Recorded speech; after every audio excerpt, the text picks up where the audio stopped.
"50 million years ago, during the dawn of modern mammals, a pig-like animal appeared. It probably spent most of its life in the water. But its descendants would become the largest mammals ever to live on dry land. The elephants. At one time, 11 species of elephant roamed the world, but almost all have since become extinct.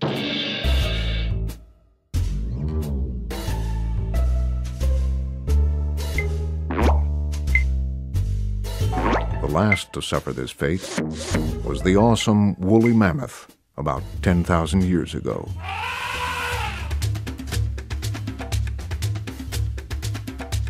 Today, only 3 species of elephants remain in Africa and Asia. They haven't completely lost their prehistoric ties. 2 of the elephant's closest living relatives, manatees and dugongs, still spend their lives in the water.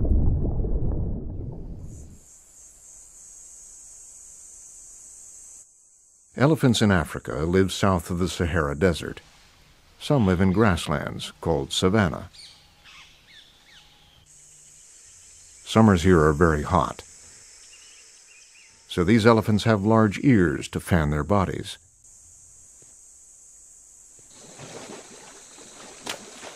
And their wrinkly skin helps too.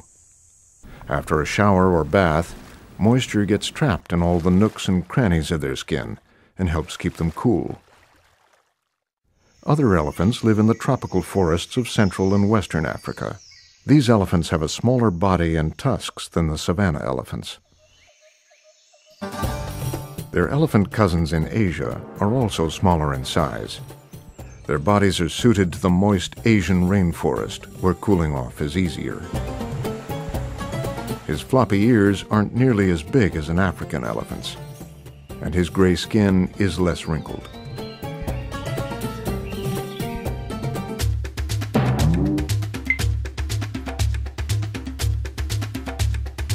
This African bull elephant may weigh as much as 80 people, or 6 cars. His heart alone can weigh as much as a young child. He's also got really big feet, up to 1.5 meters, about 5 feet around. And his brain is larger than all other land animals, a bit larger even than ours. But big is just the beginning. That trunk has literally thousands of muscles, but there are no bones, so it can move in any direction. It is so sensitive, it can pick up a single blade of grass. And yet so strong, it can carry a tree trunk. They don't actually drink with their trunk. They use it like a hose to pour water into their mouths. A big elephant like this one could suck up about 3 gallons. That's 10 liters at a time.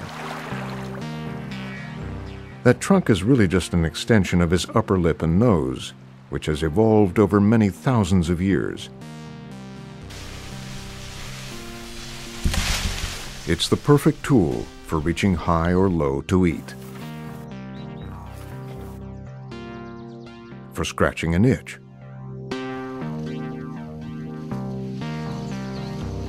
and for clearing a path through the brush.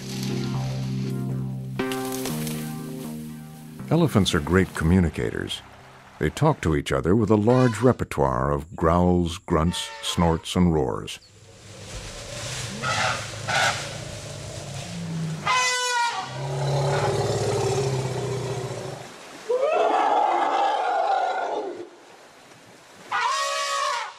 A loud trumpeting gives warning and gathers the herd. Most elephant communication is so low we can't even hear it. But his low-frequency rumbles can be heard by other elephants far away.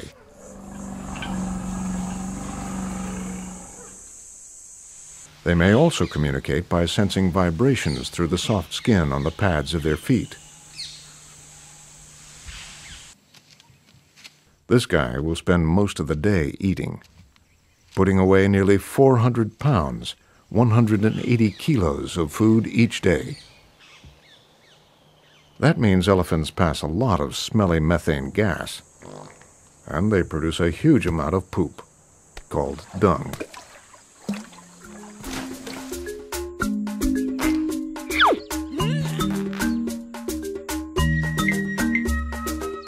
It's not so nice to look at, but this elephant poop is very important. It is full of seeds from the plants and leaves that the elephant has eaten. When a dung beetle rolls it around, or carries it below ground, it helps replant new grasses and trees. In fact, some seeds won't even germinate if they don't pass through the elephant's digestive tract. In some areas, without elephants, a third of all big tree species would completely die out. Elephants contribute to the survival of plants and other animals in many other ways. Her journey through the high grass provides food for birds by disturbing small reptiles, amphibians, and insects. The depressions left by her footprints can trap rainfall, giving smaller animals a place to drink. Elephants are so important to the biodiversity where they live that they are considered a keystone species. Like the center stone, or keystone, that holds up an arch, elephants play a critical role in supporting their ecosystem. These huge animals are also very important to people. In Asia, elephants have had a special role in society and culture for thousands of years. They provide transportation and help with heavy lifting. Elephants even went to war. They were like tanks in ancient battles. There is an elephant god called Ganesha in the Hindu religion. He is the lord of success, the god of education, knowledge, wealth, and wisdom. Elephants are in fact very intelligent and self-aware, right up there with dolphins, apes, and humans. They are one of only a few animals, including ourselves, who can recognize their own reflection in a mirror. You have probably heard about the elephant's amazing memory, but did you know that they are also one of the most emotional and social of all animals? They play with each other like kids, roughhousing and fooling around, tussling with their trunks.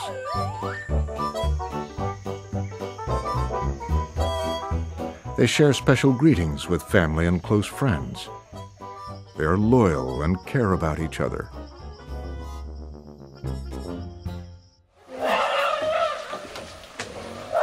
Working together, these adult elephants rush over to help a young calf.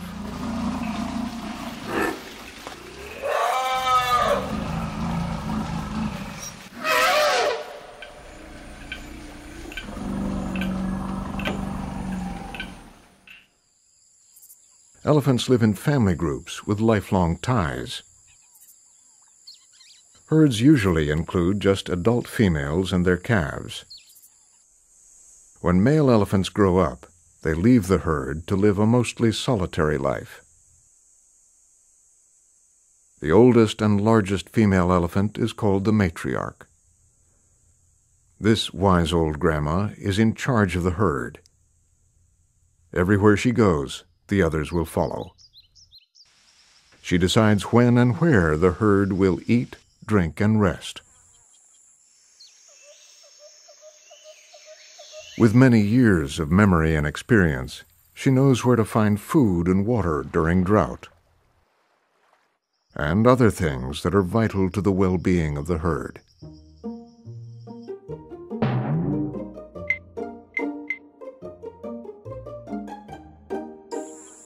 Like children, young elephants are completely dependent on their family. Together, the herd provides love and discipline. They teach the calves how to find food and water, even how to behave.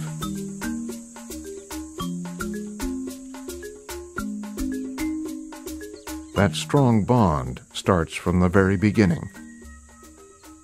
A mother elephant is pregnant for almost 2 whole years before she gives birth. This baby may look small next to its mother, but already it weighs more than 250 pounds, 110 kilos. A baby elephant needs to touch or be touched by its mother or another close relative every few seconds for reassurance.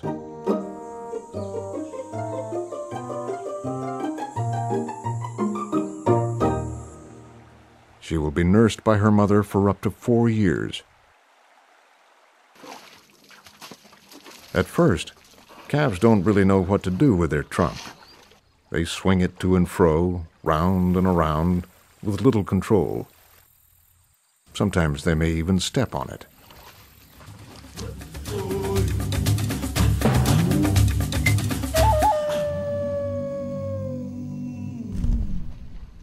Baby elephants have milk tusks, which fall out after about a year. As they get older, their permanent tusks grow in. Those famous tusks are really just teeth. They are the only 2 front teeth an elephant has. These tusks can grow to an incredible 3 meters, more than 10 feet long. They are both a blessing and a curse. Tusks are one of the elephant's most useful tools for foraging and digging, ripping bark off trees, as weapons, and for resting a heavy trunk.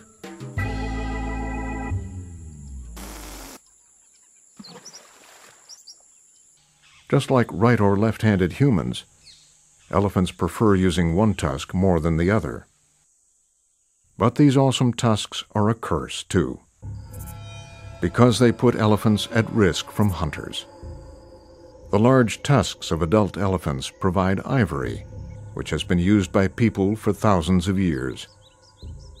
In fact, the word elephant comes from the Greek word for ivory.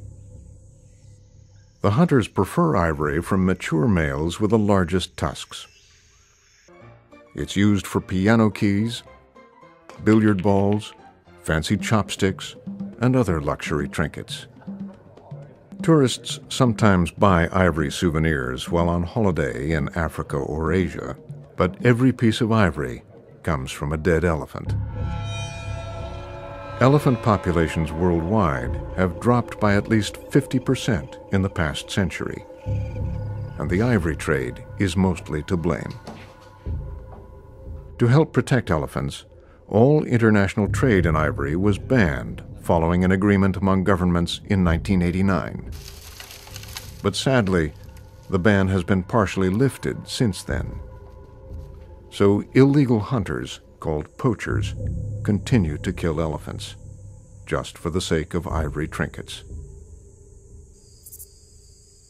Elephants are also at risk because logging, farming, and other human activities are squeezing them into smaller and smaller areas. They are migratory animals that can travel more than 100 kilometers, or 60 miles each year, following the same feeding and watering trails. When these roaming routes are divided by roads and railways, or blocked by houses, elephant herds have trouble finding food and water. Hungry elephants may wander into farms and villages in search of food. People get angry when elephants eat the crops they need to feed their families.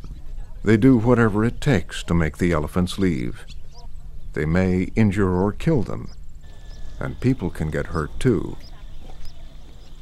Sometimes the best way to help prevent conflict is to keep people and elephants farther apart. In Malawi, Africa, IFAW rescue teams moved a herd of endangered elephants out of harm's way. Many had been injured by local villagers protecting their families and crops. The elephants were sedated so they could sleep comfortably through the long journey, 150 miles, more than 300 kilometers, by truck and even by air. They woke up together in their new home, safe, healthy, and hungry in a free-roaming reserve.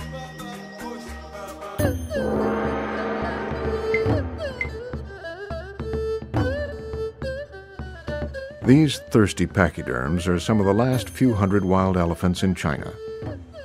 They live in the tropical rainforests of Yunnan province, where sharing space with local communities has become an increasing challenge.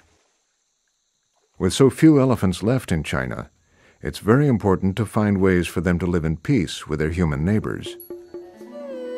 IFAW is helping the local people here develop new ways of making a living that don't destroy the elephant's forest home, and to avert conflict and injury by alerting people and traffic when a herd is near a village or crossing a road.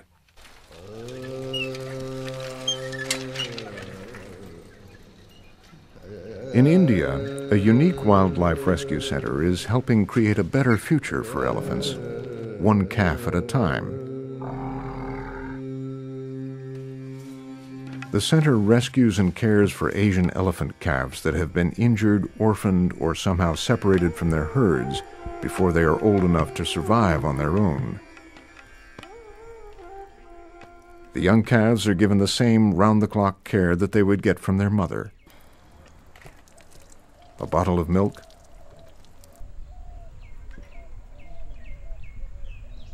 then tucked in for the night.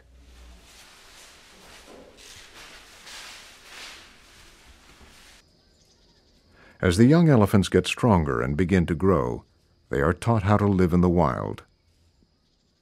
Walks in the jungle introduce them to wild habitat and help them learn the skills they will need to survive on their own and with a herd. Baby rhinos and other wild animals are also rescued and hand-reared at the center, then later released back to a wild home. Once they are ready, usually when they are about a year or two old, the elephant calves are moved to Manas National Park in the foothills of the Himalayan mountains. IFAW is helping India protect this vast reserve from development and to secure it from poaching. A radio collar helps IFAW keep track of the orphans as they grow up in the forest. More than a dozen endangered Asian elephants have been released in Manas over the past few years and given a second chance at life in the wild. Conservation groups like IFAW are also helping to protect large roaming habitat for elephants in Africa, like Tsavo National Park, home to the largest population of elephants in Kenya, and to a huge variety of African wildlife.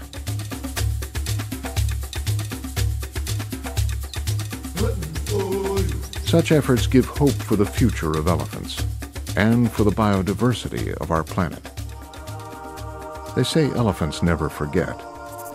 It's up to all of us to ensure that we don't either. Together, we can make sure that this mighty elephant family doesn't end up just a memory.